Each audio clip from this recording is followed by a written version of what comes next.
Сәлем достар, бүгін бізде мен Ахметхан Диляра, химия пәні мұғалімі. Бүгінгі біздегі тақырып 7 сынып 1 тақырып химия пәні, заттар және оның қасиеттері. Жалпы бүгінгі сабақта біз білу керек заттар, ол бірінші химия ғылымының маңызы, байланыстары және түсінігі. Екіншісі, ол бізде заттар мен денелерді ажырата алу және де олардың не екенін білу. Үшінші, ол бізде химия ғылымының маңызы және түсінігі. Жалпы химия дегеніміз, ол бізде биологиялық байланыстар, заттар, қоршаған орта, физикалық құбылыстар, әртүрлі денелер, түрлі реакциялар болып табылады. Химия ғылымының маңызы, ол бізде бірінші синтетикалық материалдар, дәрі-дәрмектер, тыңайтқыш, мұнай өнімдерін, тас көмір, зат, отын, түрлі кендерді пайдалану химиямен тығыз байланысты болып келеді. Сонымен қатар жеңіл әрі қолайлы өмір сүруде қажет заттардың адам өміріндегі маңызы жоғары болып саналады. Жалпы химия ол бізде зат туралы ғылым болып саналады. Зат ол әлемді құрайды. Бізге химия ғылымы өте маңызды рөл атқарады. Себебі бізде әлемді құрайтын заттар, ал заттарды химия құрайды. Химия әртүрлі реакциялардан адам өмірін жеңілдету мақсатында түрлі заттар ойлап табуға көмектесетін химиялық ғылым саласы.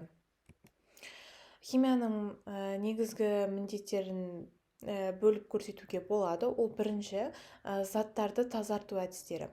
Жалпы бізде заттарды тазарту оның дәрежелігін арттырады.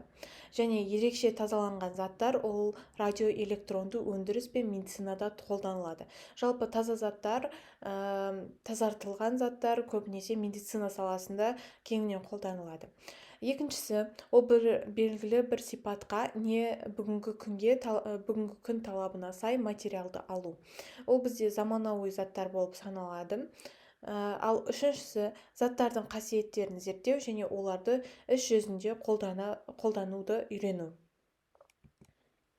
Жалпы заттар және олардың қасиеттері деген ұғымға толық тоқталатын болсақ, заттар ол бізде химиялық тұрғыдан белгілі бір құрамы мен қасиеті бар материя түрі. Яғни олар атомдар мен молекулалардан тұрады. Заттар физикалық және химиялық қасиеттерді сипаттайды. Белгілі бір химиялық құрам мен қасиетке ие дене болып саналады. Жалпы қасиетіне тоқталатын болсақ, оның екі қасиеті бар. Ол бізде физикалық және химиялық болып бөлінеді. Физикалық ол бізде түрі, иісі, күйі, мысалы күйлерге қатты, сұйық, газ тәрізді болады. Және балқу, қайнау температураларын жатқыза аламыз. Су ол бізде мысалы сұйық, оттек газ, және де мысалы темір қатты зат болып келеді. Химиялық қасиеттері ол бізде заттармен әрекеттесіп жаңа затты түзу қабілеті. Жалпы осы екі қасиетке тоқталатын болсақ, бізде физикалық қасиет бұзылатын болса, ол қайттан қалпына келе алады.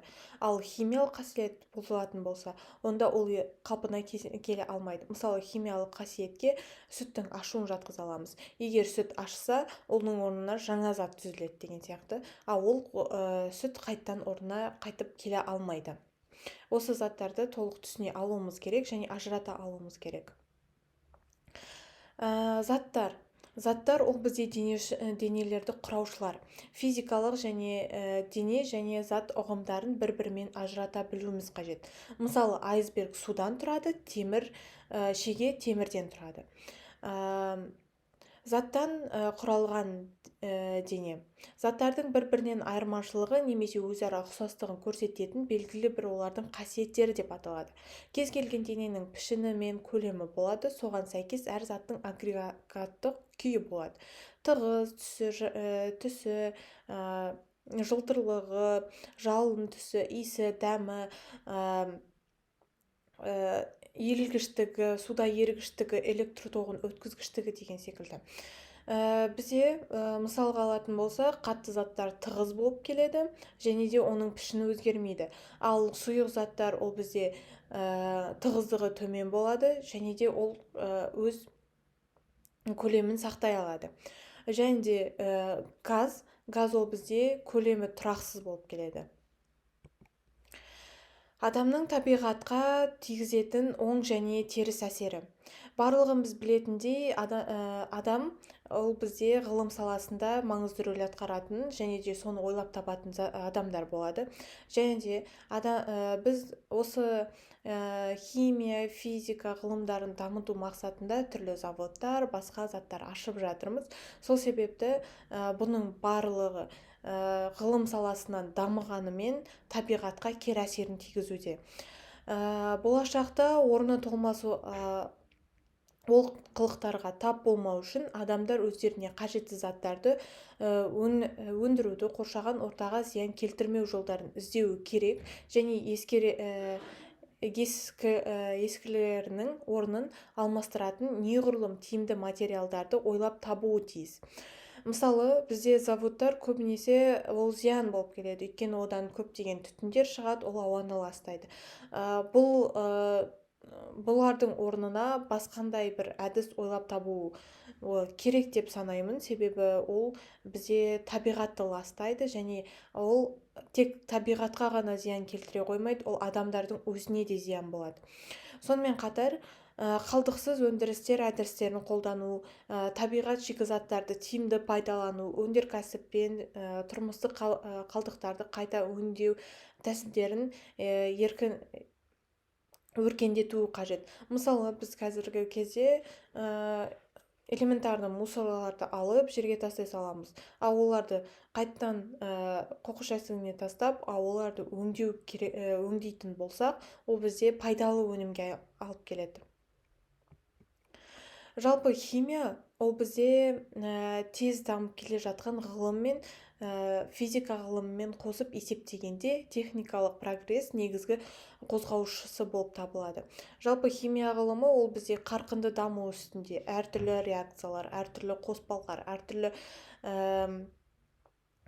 көптеген таза және қоспалы заттар ғылым саласының дамуы осы физика, химия ғылымының даму барысында көрінуде деп есептеймін. Жалпы бізге химия жайлы және заттар жайлы түсінік қалыптасатын болса, онда сіздерге үй жұмысы осы тақырыпты толық қайталап оқып шығу, 7 сынып кітабының 1 тақырыбының астында тұрған сұрақтарға, тапсырмаларға жауап беру, заттарға мысал келтіріп, құрамын қарап келу. Мысалы, бізде белгілі бір заттар, мысалы элементарны ас тұзын алатын болсақ, ас тұзының құрамында нелер бар, ол қандай реакциядан тұрады деген нәрсені біз білуіміз керек. Және ол әр адамның қызығушылығына байланысты реакцияларын жазып, ізденіп келгендеріңіз дұрыс. Осымен біздің тақырыбымыз аяқталды. Бүгін біз химия туралы толық біле алдық деп санаймын. Химия дегеніміз не? Зат дегеніміз не? Дене неден тұрады? Қандай адамдар табиғатқа зиян келтіріп жатыр, немесе оң әсерін тигізіп жатыр деген нәрселерді біз толық түсіне алып, біле алдық деп санаймын. Сол себепті сіздермен бірге болған Ахметхан Диляра. Сау болыңыздар.